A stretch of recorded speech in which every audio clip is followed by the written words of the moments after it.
Hi, I'm Ruth, one of the physios here at Complete Pilates. I have a special interest in bone health and osteoporosis.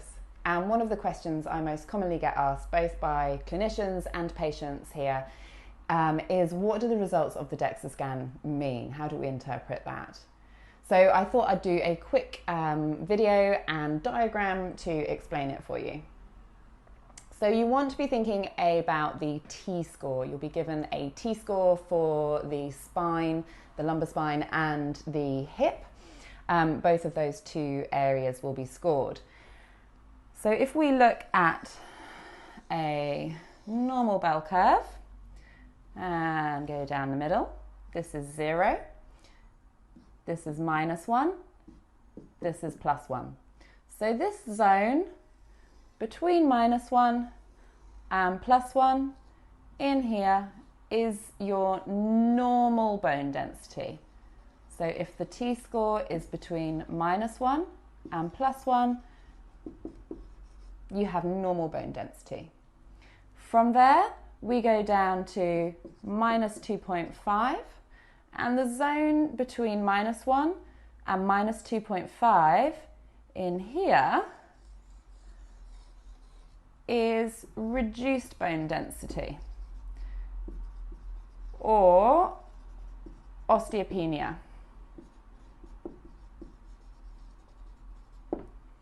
From 2.5 and below, down in this zone here, where the bone density starts to drop off, this is where you would then be getting a diagnosis of osteoporosis.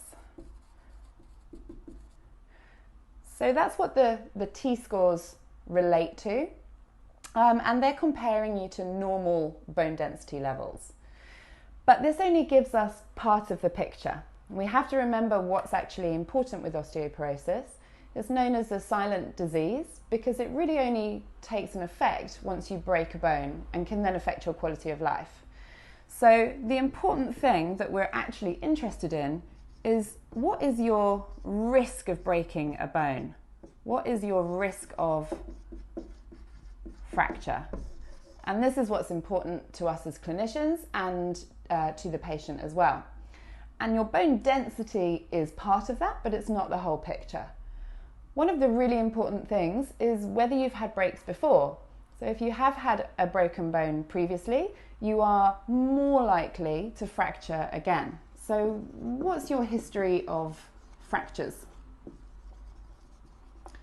And the other thing that's important is what's your history of falls and your balance like? It sounds really obvious, but most fractures come from falls. So if you're somebody or your patient is somebody who is falling a lot, then you're more likely to break a bone. If we can prevent that and train your balance, you're less likely to break a bone, no matter what your bone density is like. Also, what's your diet like? Are you getting a really good nutrition to your bones? Are you getting a good balanced diet to support your bone health? Are you exercising? Are you doing a nice variety of exercise to strengthen your anti-gravity muscles, strengthen the muscles supporting your bones and your joints, and also load your bones so that you are promoting bone density and promoting production of bone? And then what's your lifestyle like? Oh, I can't spell. Lifestyle. So the things that you're doing that might influence your bone health. Are you drinking? Are you smoking? Those factors that you can actually change to affect your bone health and your risk of fracture. And all of those things together build up the picture that's important for the patient. I hope that makes sense.